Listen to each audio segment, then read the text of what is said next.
I was approximately 15 years old, 14, 15, I went to Taliesin for the first time.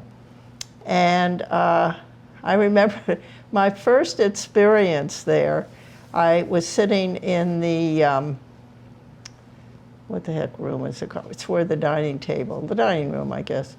And so we were all sitting there and eating. And for some reason, my grandfather took, he could pick on people, my grandfather. He had a way of, I'm not quite sure what precipitated it. He certainly didn't suffer fools well. And anyway, I was doing something he wasn't very happy with, and I got very upset and cried and ran downstairs where I was staying. And then the next thing I know, and it's a new place, and my mother had given me, again, a long list of instructions of what not to do.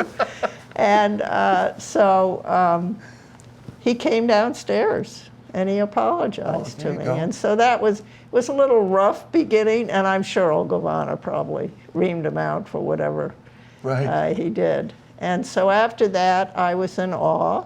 I loved my summers there. I told some people here, my first experience, when you went there, you always had a job. They always gave you some activity.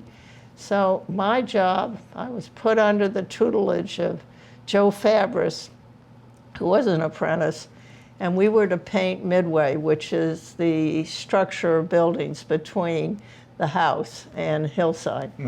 And so we were to paint. And the color we were painting was called Cherokee Red, which a lot of the buildings were.